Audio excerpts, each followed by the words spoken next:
Today on Road Trip Revivals, I've got something a bit special for you. Behind me in this garage is a rare Ford Coupe that hasn't moved for 40 years. So I thought I'd do the logical thing, get it fired up and drive it 600 miles home across a mountain range. Let's go and see what we actually bought.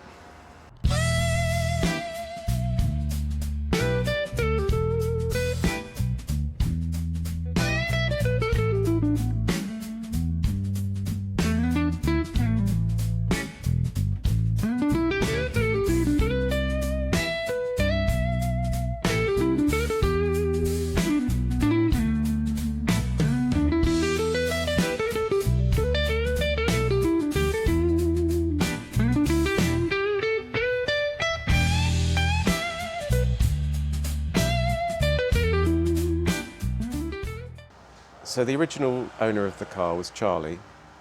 Charlie died some 10 years ago. I bought the car from Charlie's son, Eric. And Eric knows that the last time the car was driven was 41 years ago because he was the one that drove it here and parked it there. The car was down in Marseille, which is a couple of hours from here. They drove it up here, parked it, put it on these blocks, and that was that. It was put on blocks, not so much to save the tyres and suspension, but if you put it on blocks, you could cancel your car insurance. As long as none of the wheels were touching the ground, you didn't have to have car insurance, apparently. But yeah, first impressions are really good. Oh, the smell, not musty, just old car-y. Really nice.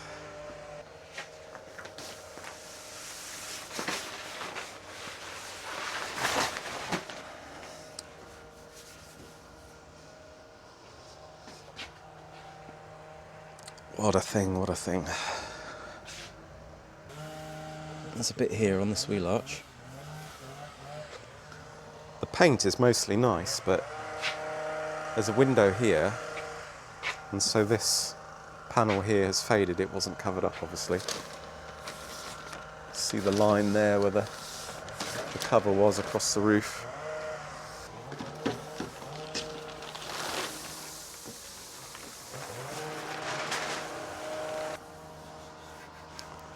The paint's a bit tired, but I think we can forgive it that. Not too many dents or anything, a couple of little knocks on the door. And we have a key. What have we got? Huh. We got some stuff.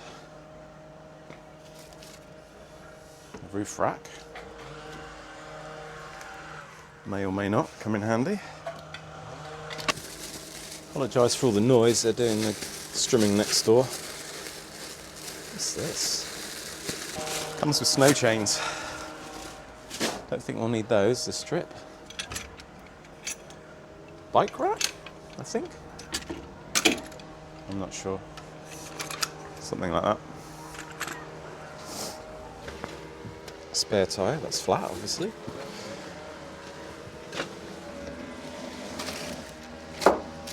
Not much rust, but decent sized boot. We can haul some stuff in there, I guess.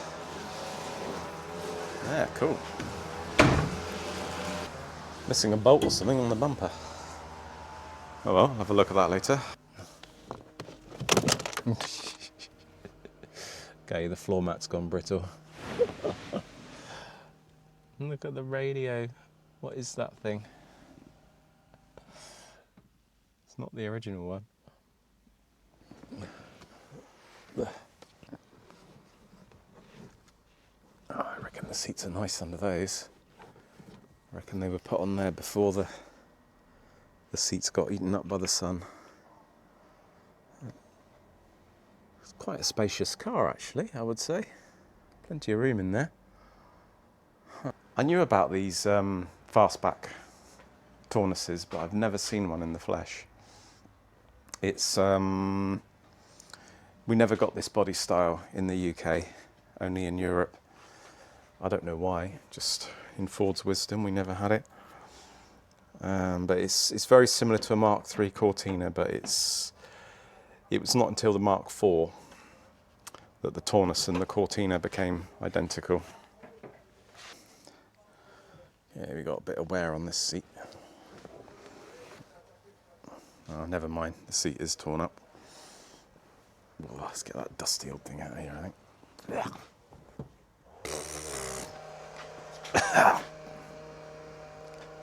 That might be worse. 37,000 kilometres. I guess that's been round once, looking at the state of things. Yeah, sticky. The odd 4-speed, of course. Okay, it's not seized up. Clutch. Oh, that feels okay. Dare I touch the brake?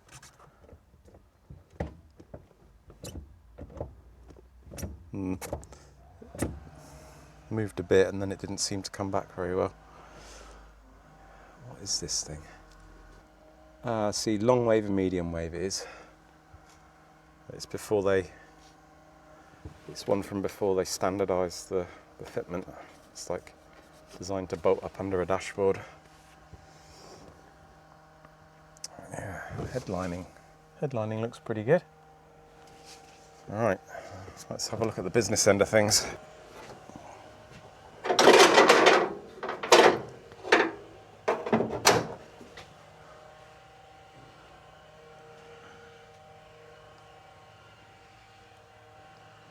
What we have here, same engine as the Cortina, mighty 1300 Pinto. But yeah, it all seems to be here. It's grubby, but it's not.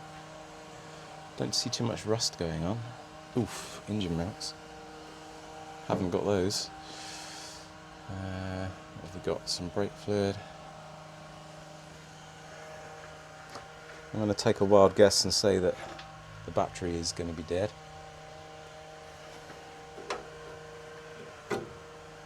Yeesh. That is not pretty. But yeah, it's complete. All seems to be there.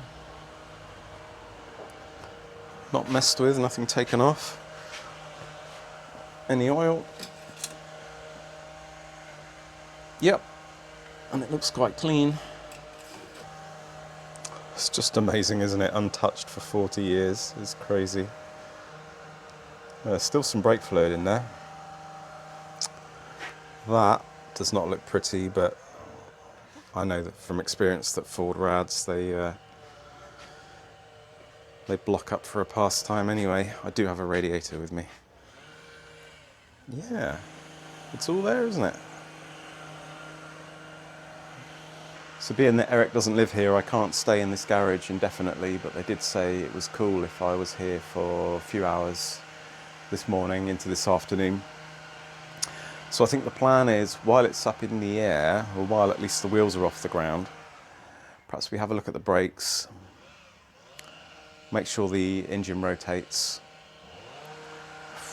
I don't know, just got to dig in, haven't we? The garage is joined onto the house.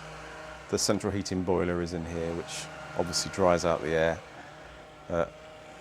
Yeah, here's the last. I'm not sure if that's the inspection or it's probably the insurance, because I don't think France had MOTs until the 90s. But yeah, 84. There it is. Okay, you saw me touch the brake pedal. Question is now, are the brakes stuck? Not really. The tyres look unbelievably absolutely fine. But obviously being up on the blocks has helped. They haven't flat spotted or cracked. Obviously it's, had its day, but hold air for now. Right. Okay. Okay, that one is stuck. That is not surprising. This one, that one's free as a bird. This one, stiff, but it does turn.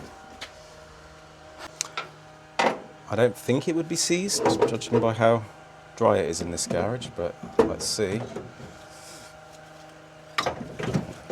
If it is seized, it wouldn't be by much, I don't reckon.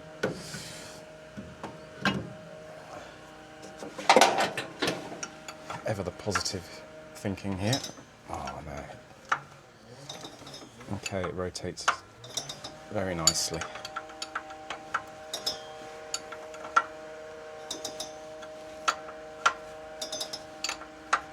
Can't feel much compression. That is probably to be expected. What does the brake fluid look like? Black, proper black. Yeah, lots of sediment in the bottom too. Perhaps we get some clean brake fluid into it, get the wheels off. Perhaps we see what the... it's going to need wheel cylinders, isn't it? I do have wheel cylinders. See what they look like all around the brakes, and yeah. At least if we've got everything underneath sorted, brakes freed off, get it rolling. I wouldn't mind so much working outside on the engine then. I sucked out as much as I could of the old fluid. Thought I might as well get some fresh stuff in here. Let that start dripping through if we've got the working on the brakes. I've got all the wheels off, and yeah, this car is solid. Really nice solid car. Even the brake discs are not excessively corroded. That's how you can tell this was a nice dry storage. Tyres were almost new when it was parked up. Never mind, that one's worn out. Okay, what have we got here? Solid, solid, solid. Bit of overspray on the petrol tank. Yeah. That was my biggest worry, was it had some rot underneath this car, but yeah, needn't have worried at all. See there, the concrete blocks it stood on, so it's nice and safe to work on. And that's really the only bad bit of rust on it, this little bit there. Kind of the same the other side. Yeah, she's solid. Solid car. Right, let's get these drums off, see what we're working with there. Oh. What have we got here? Thankfully, the brake linings are riveted on, so they haven't come unstuck. Because I haven't got new ones. They look alright actually. Well, I mean they look a bit flaky, but I reckon the wheel cylinders are dead, aren't they? They've got to be. Those I do have. Right, that came off no problem. I thought I'd take the opportunity while the pipe is open to pump out the old fluid from the cylinder, and you can see there where I pumped it out. That's not empty, that's clean fluid in the top, and there's a bit of the old fluid in the bottom. But since I've done that, I've noticed the master cylinder is weeping out of the bottom there, so that isn't really a surprise that the master cylinder's no good. I did bring one with me, but I do know it's not exactly the right one. Fun little game to spot the difference here. This one's... I'm not sure if you can get these. Maybe you can, but they're really expensive. So I got this one, which is from the slightly later Cortina, I think. And it's got 3 ports on it. This one's got 2. And also this connection here is bigger, so I'd have to remake this connection for a smaller one. I just hope it actually physically fits on there, so I think that's the next thing we'll check. It's a lovely family here I'm dealing with that have sold me the car, and I was just chatting to Eric. Eric is Charlie's son, if you remember, the original owner of the car. And I was asking if they remember why it was left up on blocks. And apparently Charlie went and bought an Escort. Not sure what happened to that one, but for whatever reason he didn't want to sell this car. I guess he still liked the car and he had space, so it got parked up at their house in Marseille. And at some point, well, no, not at some point, in 1984, Eric drove it up here, where it has stayed, as we know, for 41 years. But after the Escort, Charlie bought a Fiesta. I think he said it was in 96, something like that. And Charlie's daughter, Eric's daughter, that'll be Charlie's granddaughter, she still drives that Fiesta to this day. So that's a pretty neat bit of family history. Phew, that does fit. Okay, that's cool. The end where it goes onto the servo looks the same. Yeah, that all looks good, that end, so we just have to modify the forward brake pipe to a different fitting, and I did foresee that, and I do have, in theory, the parts to do it. Oh, they don't give you a new seal for the end. How mean is that? Maybe it's in the bag. Let's have a look. Nope, no seal. Got to reuse the old one. See if we can prise it out carefully. So this is going to work, but it's a bit of a delicate operation. That rear fitting there, on the right there, that one goes directly in. That's that one there that you see. That one is a bigger size and it doesn't fit in the port in the front there. The other port I can just block up with a bleed valve, so that's no issue. It's a bit of a delicate operation, but I have to change the end on that pipe. And the way I'm going to do that is by firstly chopping off the original flare. I've got a tool to neatly chop that off like that without using too much of the pipe. Obviously put on the right fitting before we flare it, and I've got this handheld tool to put a flare on the pipe. You never quite know if it's flaring it or whether it's pushing the pipe back out of the tool, because it can go either way.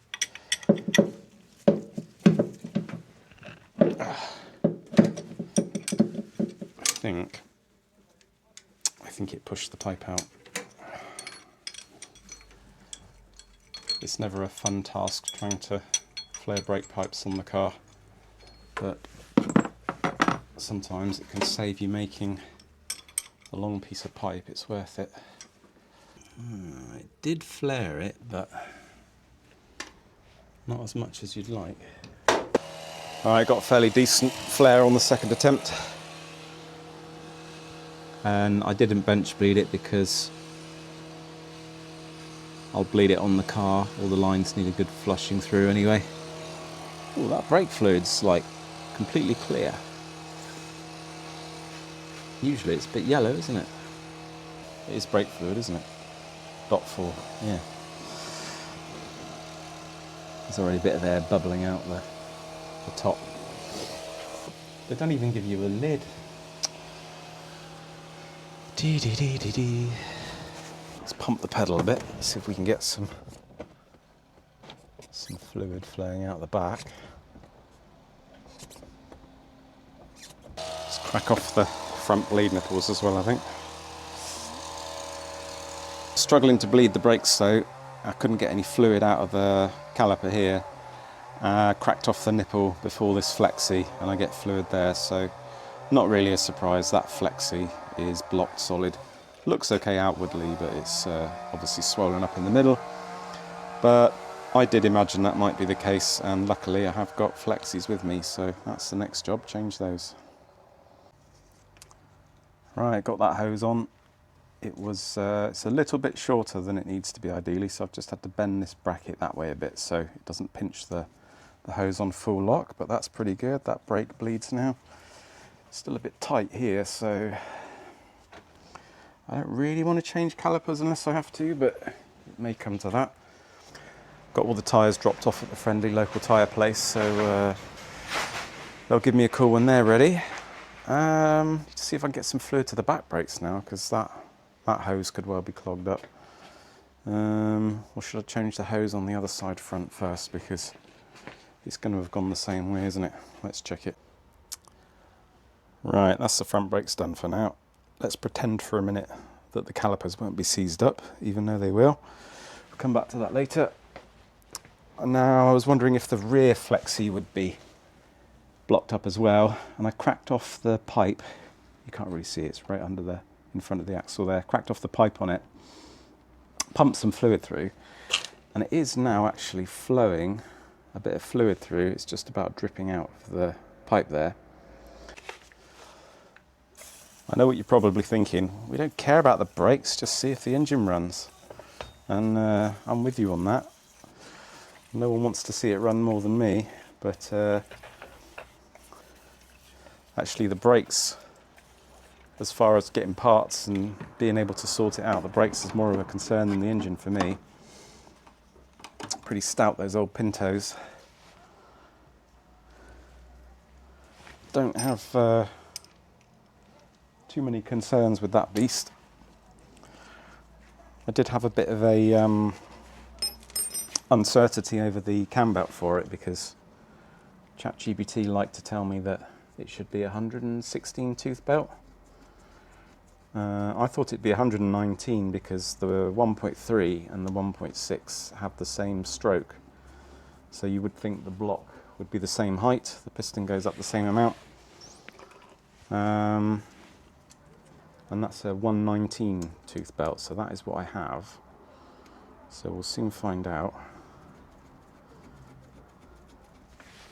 If not, we're going to be testing whether a 40-year-old cam belt still works for 600 miles. Probably not. These old Fords, they only usually have one rear flexi hose, because the pipe comes up to the middle, about the middle of the rear axle. And then there's one flexi hose to the axle. One pipe goes off to one side. Well, the pipe goes off to one side, I should say, and then it comes in one cylinder and back out to the other side. So there's only one bleed nipple on the rear as well.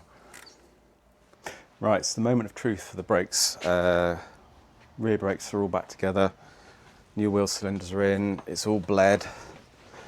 So first question, have we got a pedal?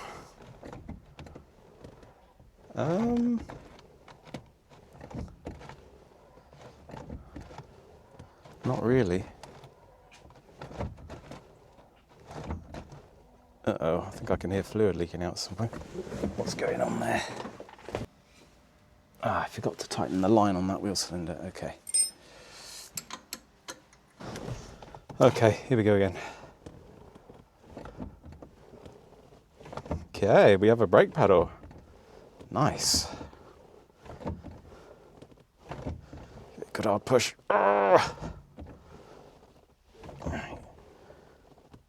Right, now, second big test. The brakes come on, do they go off again?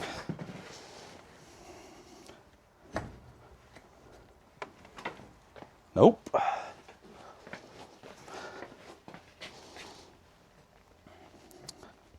Nope.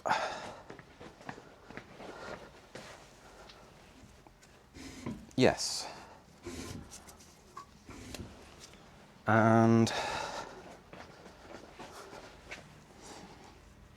yes. Okay. So I think the rear flexi's all right. We can probably leave that. But we definitely got caliper issues. But I think I've had enough of brakes for now. Should we move on to the engine? Right, the first thing I'm going to do under here is pull the radiator, because I can guarantee 99% this thing will be clogged and useless. And look what I brought with me. Shiny thing. So hopefully that'll fit in there. And then while the radiator's out, it's easier to get at the cam belt, get the pulley off, have a look at all that good stuff. So I've got the bottom hose loosened off. Place your bets now if you reckon there's any coolant in there. I'm going to say not. After 41 years, if there is anything in there, it'd be an interesting colour, wouldn't it? The hose, the rubber hose, is really hard. I'm trying not to break that as well. There's quite a bit of coolant in there actually. Can't make up my mind if that's a good or a bad thing. Probably 2 or 3 litres.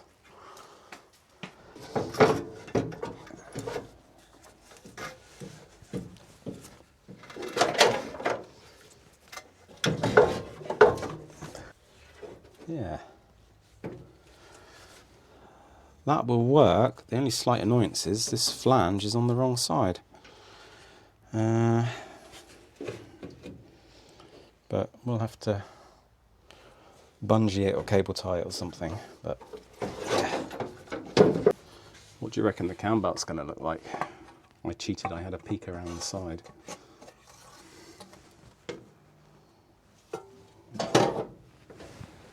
Huh. Actually looks amazingly good.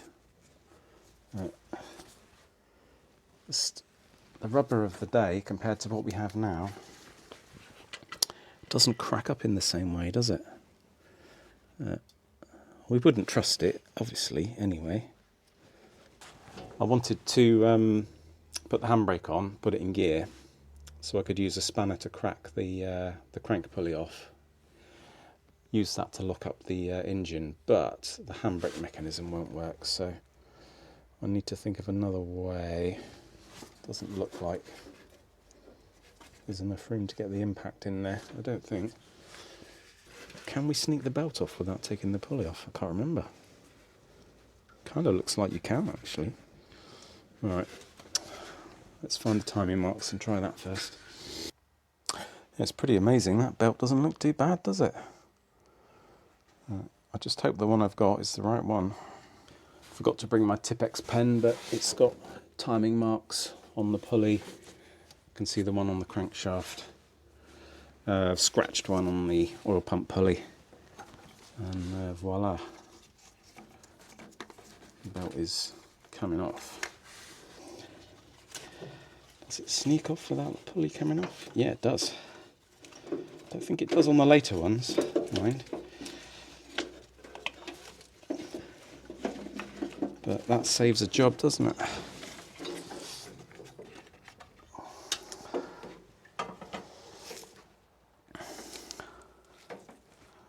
That's crazy. That belt's 40, at least 45 years old. There's a bit of cracking on it. It's far from terrible. It seems like the new one I have. Phew, it is the right length. Cool. It is a rounded teeth version, but I think you struggle to get anything else for a Pinto, it seems like these days. I know I've got a part number for a square tooth version for a 2 litre, but I haven't for the 1600 or the 1.3. If anyone knows a part number for a square tooth cam belt, do let me know. So what we've got here.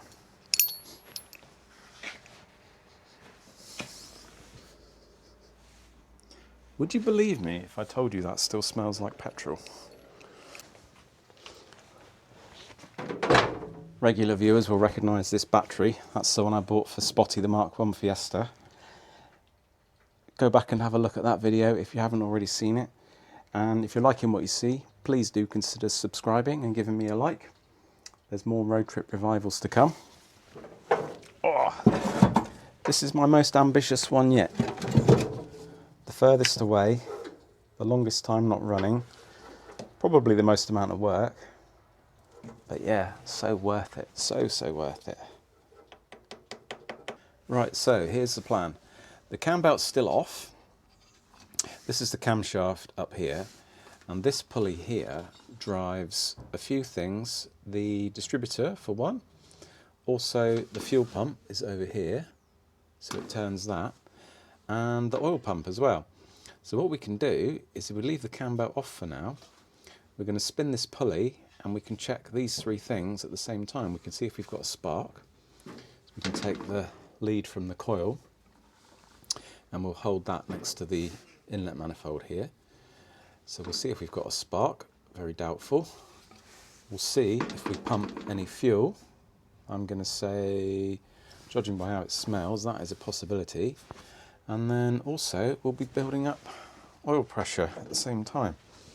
And we might see it squirt onto the camshaft, in which case we'll know that we've got oil up at the camshaft. So I think I'll go and turn the key on and then we'll give it a spin.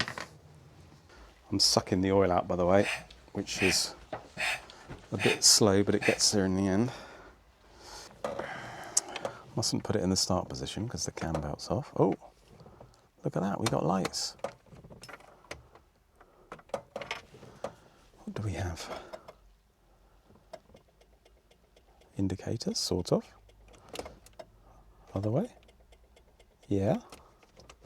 On.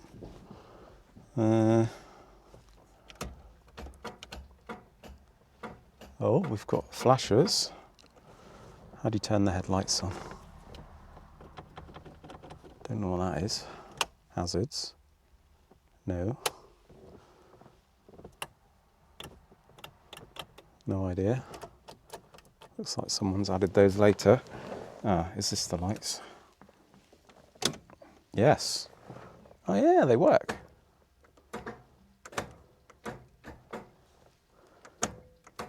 Bit hit and miss, but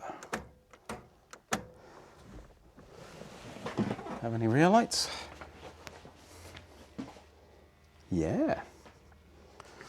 Number plate? No. Can't have it all, can you? Right, you ready? Keep an eye on, well, for one thing, the fuel filter, and also the king lead there to see if we get a spark. Ah, look at that! Got a spark. Can you see that?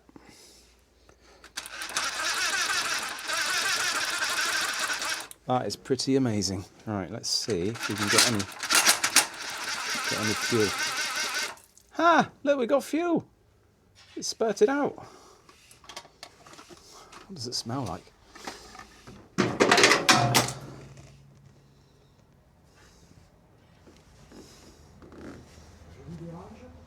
Not terrible. Doesn't smell too terrible, the fuel, so there's no sign of life on the fuel gauge, so who knows how much is in there. Maybe just a little bit.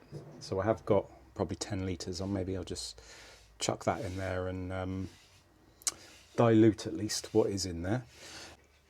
I took the plugs out just to soak down the bores a bit, and they don't look too bad. A little bit rich, if anything. Giving them all a quick squirt.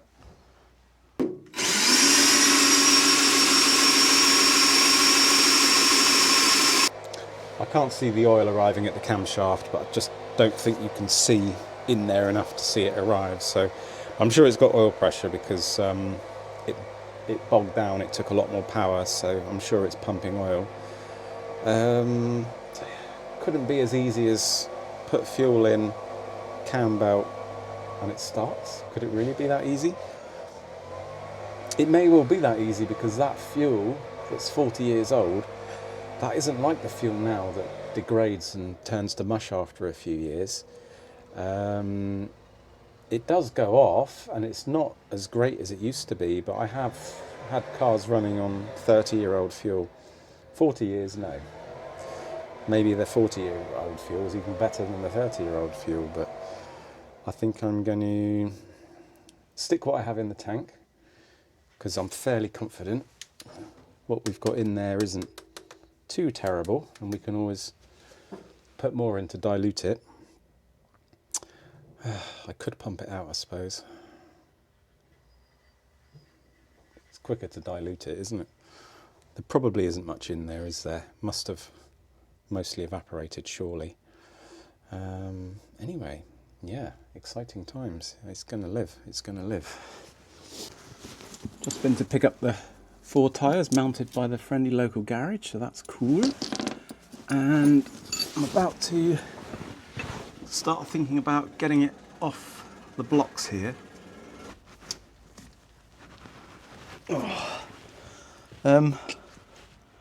Let's say the diff oil's okay, I think. Try one more thing.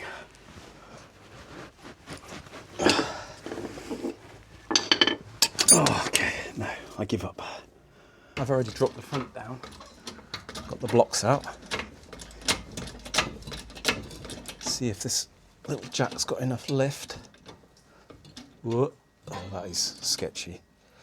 To get the blocks out the rear, and this thing is going to sit on its wheels for the first time in 40 years.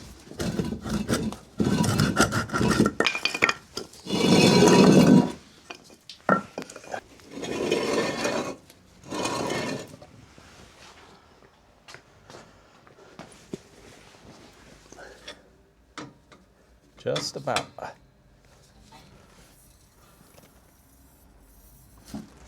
There she blows. Shocks are okay. It's starting to warm up around here. Right, status update. Wheels on. Engine back together. Torch lost. So, cam belt's on. Plugs are back in. Radiator not in yet. But everything should be here to try and fire this beast up now. At least give it a go. The brakes are all free, so I'm not going to try and start it in here. I don't want to smoke these guys out, and this is leaded fuel we're talking about as well, so we don't want to be stood in here breathing that in. So next job, get it shoved outside, give it the juice, see what happens. Come on, old girl. Oh, yes.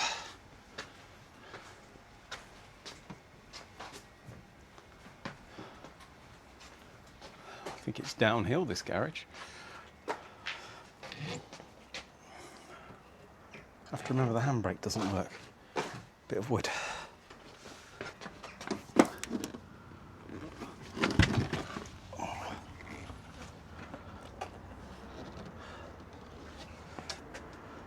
Look at it. First time it's seen the light of day in a long, long time. Wow. I love that shape. Just needs some nice rims, doesn't it? All right, can we see under the bonnet a bit better? Still a bit dark. Okay, where are we at?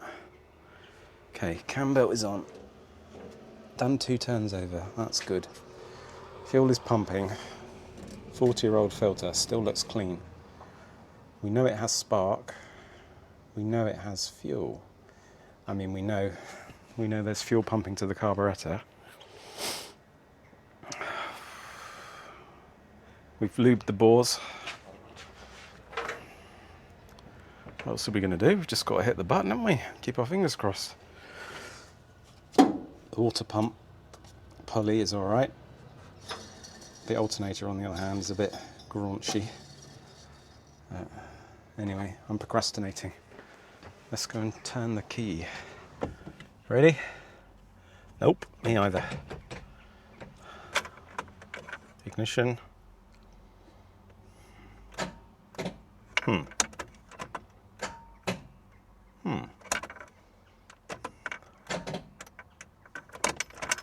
think it's just a bad connection, that's all. Okay, bash the battery terminals a bit. Ready?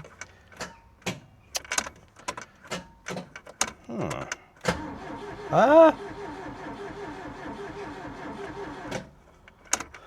Where's the choke? It's not cranking over too convincingly, is it? Could it have an automatic choke? Is that a thing?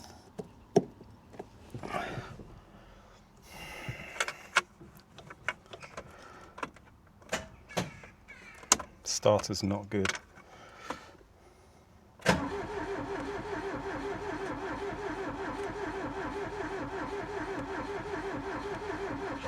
Ah! Come on. Come on, come on, come on, come on.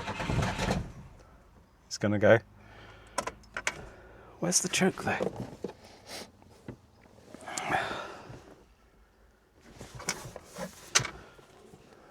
Am I being blind or is it automatic? Oh, let's just keep pumping the fuel. Keep pumping the accelerator. Yes! She's a runner. Exhaust is a bit leaky. That's unbelievable, isn't it? 40-year-old fuel.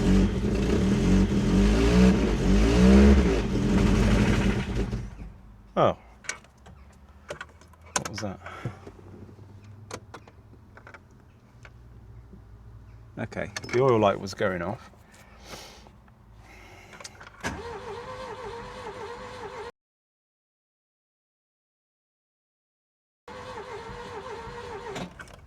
Made a weird noise. Cam belt's still on. What was that? It sounded weird. Definitely had oil pressure. I heard sort of a very slight clatter and then it stopped. Let's crank it again. I do not like the sound of that. Okay, let me dig into this. I'll come back to you. Something really bad has happened. It sounded smooth, it had 4 cylinders, it sounded fine. And then it went clatter, clatter, stop. Then it wouldn't start again. Doesn't sound like it's got much compression now. First thought is, has the belt come off? But no, the belt's on. It's still timed up right. I looked down in here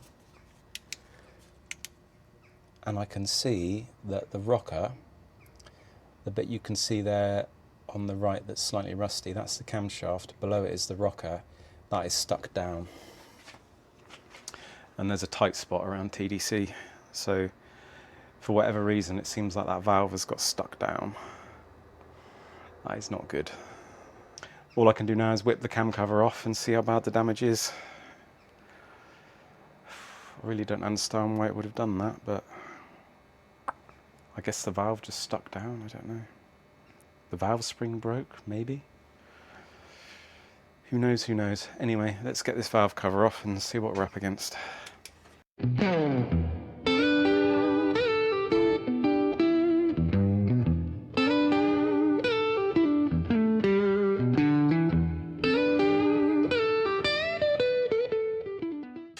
I'm doubly confused now. So I took the cam cover off. All the valves are going up and down. The camshaft looks fine. The valve springs look good. There's still a bit of a tight spot around TDC. That's on cylinder 1 there, and I pulled out the plug. Had a look in there and nothing sort of untoward going on in there that I can see. It's very odd. And the tight spot's virtually gone away now. I've turned it over a few times. Then I thought, and I should have checked this before, I hadn't looked in the airbox in my excitement, and what can happen is the mice can get in there, chew up all the air filter, and then you can end up sucking that into your engine, jamming the valves open and things like that. But it's all spotless. There's definitely been no mice in there, nothing like that. Look down in the carb, it looks fine. The accelerator pump works. So a bit baffled, to be honest. I've got a spare cam cover gasket, so I think I'll clean it all up, put the cam cover back on loosely, and see what happens. Actually, maybe now we've got the plug in. Yeah, we've got the plug, the spark plug's back in. The distributor cap is still off, so we could just crank it now and see what it sounds like.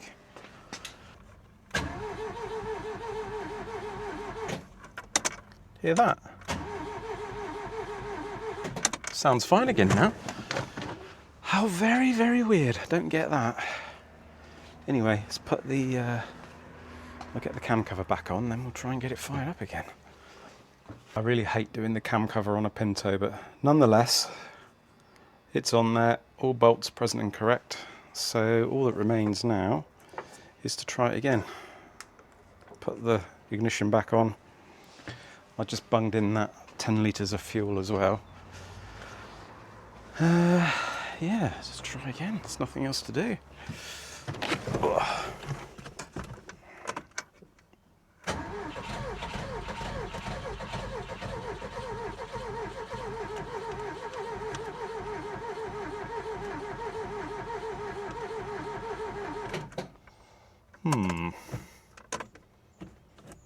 I know the accelerator pump is working as well. I checked that.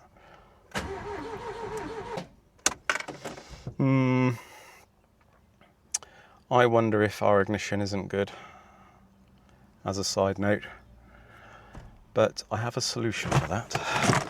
What we have here is a brand new distributor from H&H Ignition Solutions. This isn't sponsored, but I've been using these guys' distributors for a few years, and I thought they were well worth a shout out. They always give you the wiring and a coil, and that's important, so you know the coil is matched well to the distributor. These are a fit and forget for me, so I'm thinking I'll bang this in, I know it will work, and that'll be the end to my ignition worries. So yeah, if you need a distributor, give them a shout. Perhaps one day they will sponsor me. It's top quality stuff, and it's not horrendously expensive either. They're very reasonable on their prices, and they'll sell you either a new distributor like this that you can just drop in. They can rebuild your old distributor. They can probably take your old distributor and convert it to electronic ignition if it's something a bit obscure. But there we are. That's my recommendation for the day. Let's put it in and see if it fires up. I've set the engine to TDC, and the rotor arm is pointing at number 1 as expected. So it should be just a simple job.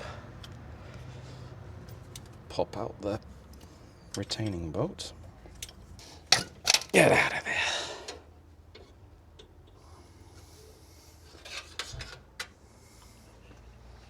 Mustn't forget to put the oil pump drive back in the new one.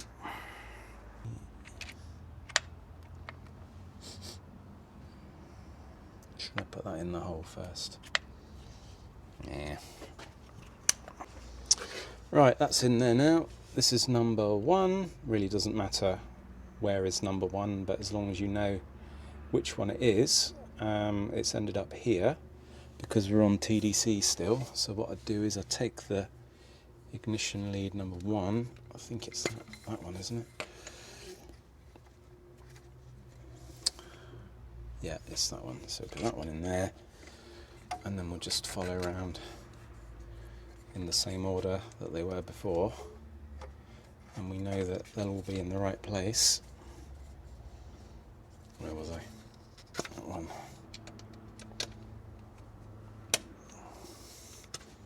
And that one. And then we just need our coil lead.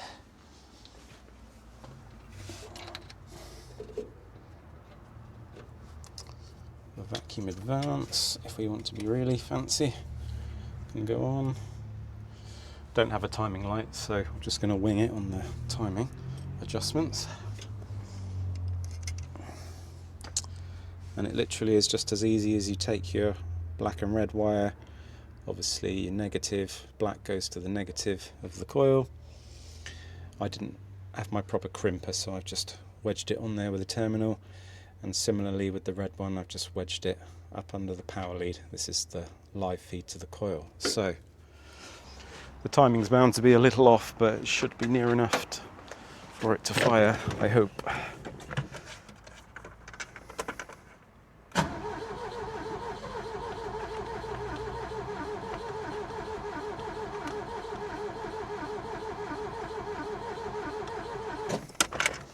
Fired for a second.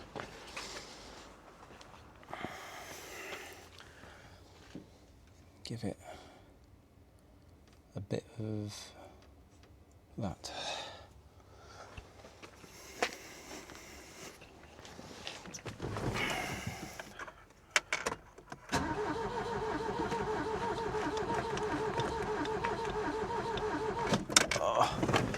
wonder if I flooded it now. Come on, come on.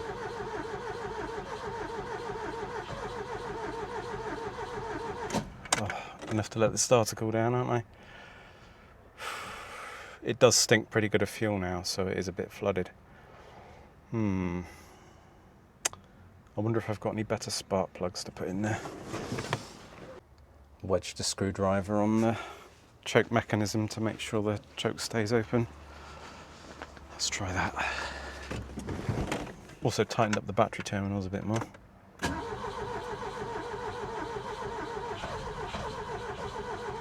on. Come on, come on, come on.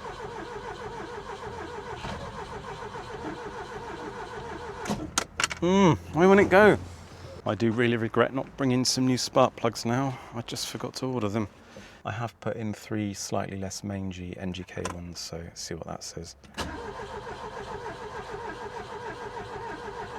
Compression sounds alright now.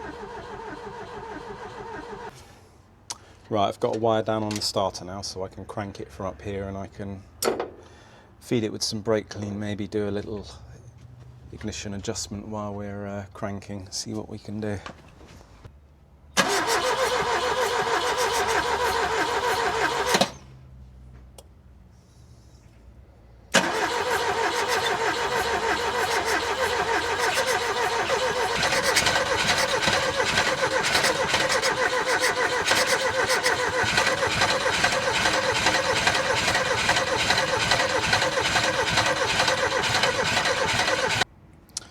I really regret not just dumping the fuel and changing it now, because this is bad fuel, I think.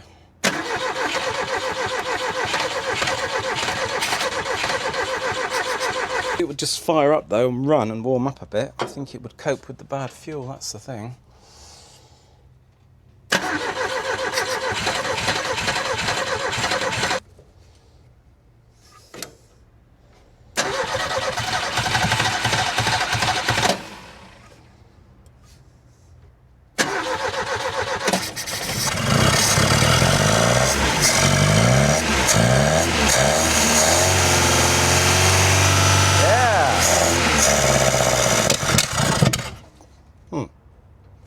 Timing's still a little off. I don't trust we've got a good feed to the coil. I'm going to patch in just to try it, because it's a quick thing to try. The wire straight from the coil to the battery, so we know 100% we've got a good 12-volt feed there.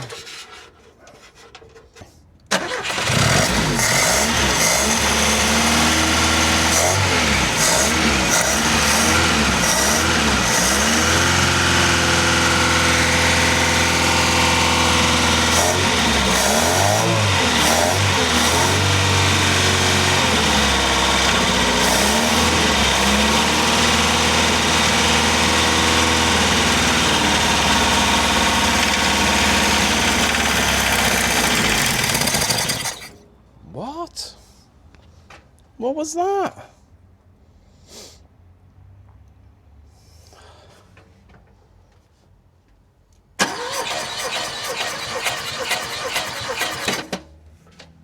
What is going on with this thing?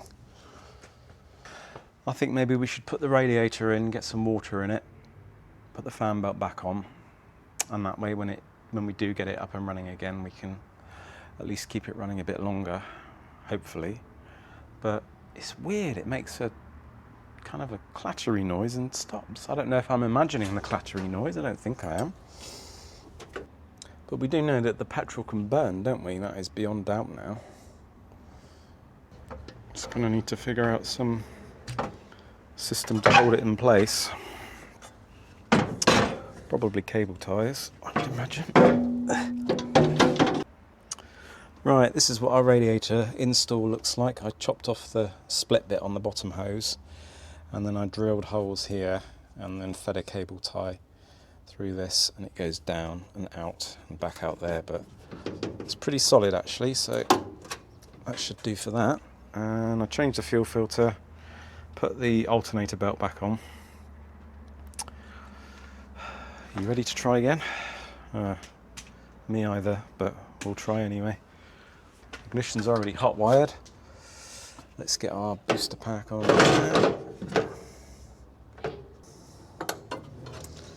Okay. Right, fire up to stay running this time.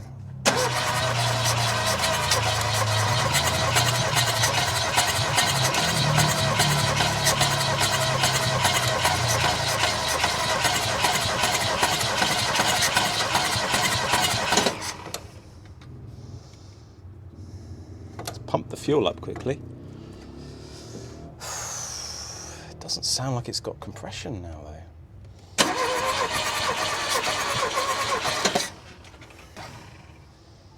Smells weird.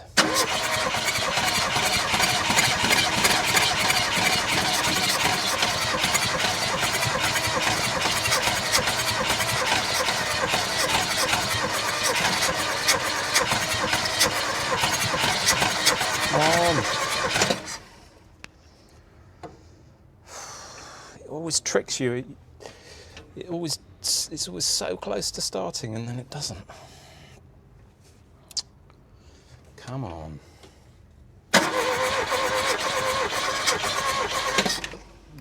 Sounds less like it now. We're losing the battery as well.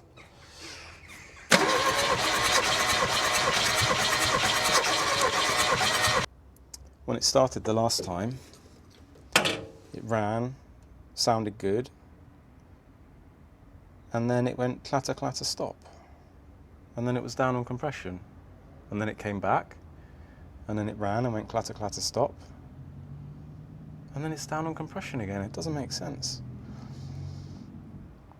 If it was a car with hydraulic lifters, you'd say the lifters were jacking up and getting stuck, holding the valves open, no compression.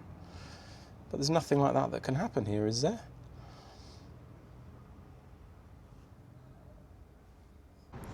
Well, the owners have gone home for the evening and they say it's okay, I can continue working on the driveway here. But look at the mess everywhere. I've just been going hard at it all day and I've made a big mess. I'm going to have one last ditch attempt. I've made an HT lead into a King lead. That's the lead between the coil and the distributor, just in case we had a bad one of those. Take 39. Oof. Okay. Don't have it in gear when you do that, people.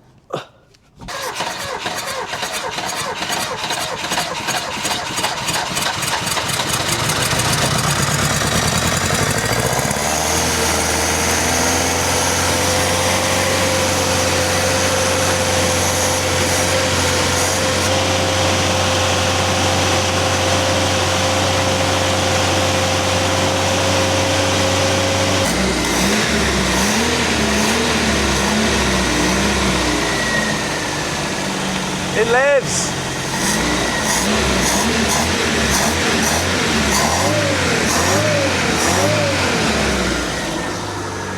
Oh, awful lot of smoke going on.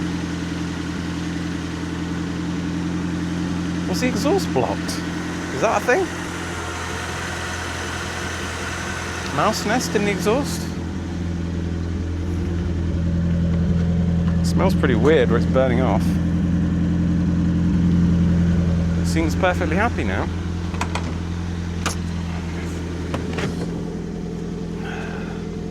Fuel gauge is... Oh, no, sorry, fuel gauge is non-existent. A lot of smoke still. Lovely leaded fuel smoke, lovely. That'll drive me mad by the time the day's out, if nothing else, won't it? Look at that, it's running! Yay! I think I am going mad. Steadily. Oh my god, I can't believe it. It's pretty smooth as well.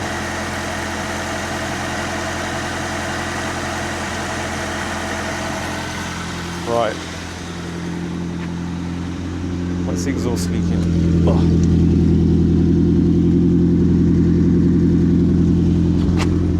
Back box is blown out.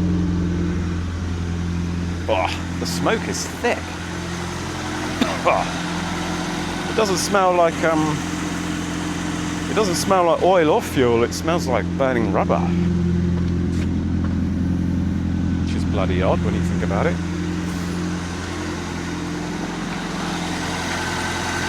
Thermostat's open. Yeah.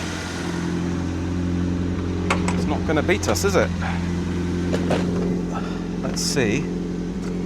The next most important question, is the clutch stuck? No. Does the clutch work?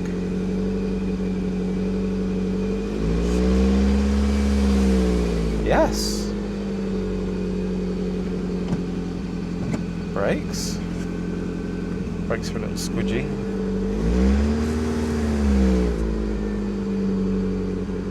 We got us a driving car here, guys. Reverse.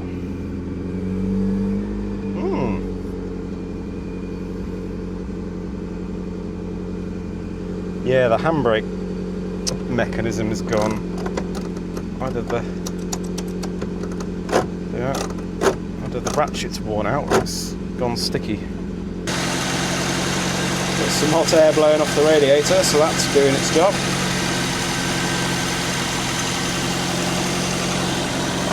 Maybe when we've tidied up, take it for a test drive. Imagine that. It was running for about half an hour while I tidied up and it stayed cool. Look at it.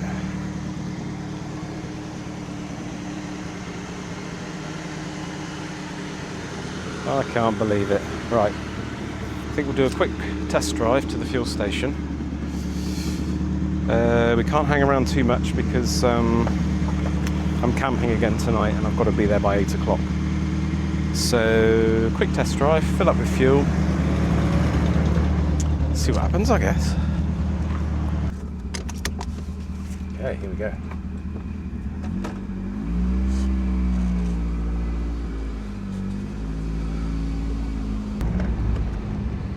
Brakes, yep. Oh, the seat's lovely.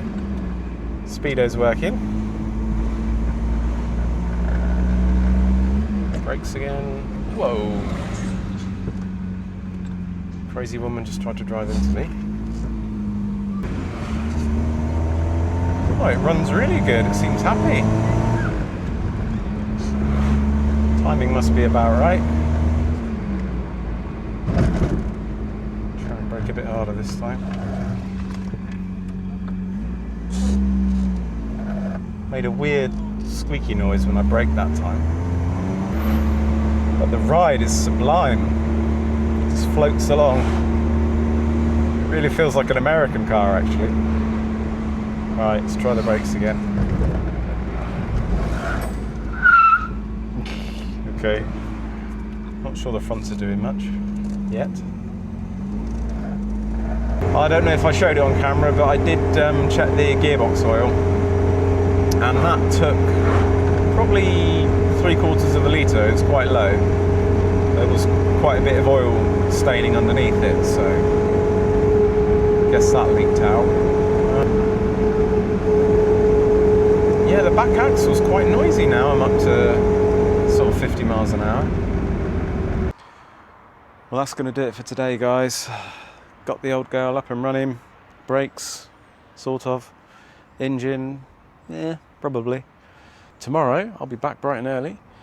Finish a few things off. I want to try and check the diff oil. What else do we need to do? Check a few more things on the engine. Not that much, actually. And then we'll point it direction straight onto the mountains. See if this old girl's going to make it 600 miles home. But the scenery tomorrow is going to be spectacular. It is absolutely gorgeous down here. This is Provence, Côte d'Azur, and we have to drive back over the Ardèche Mountains to get home, and it's stunning. So that will be in part 2. See you then.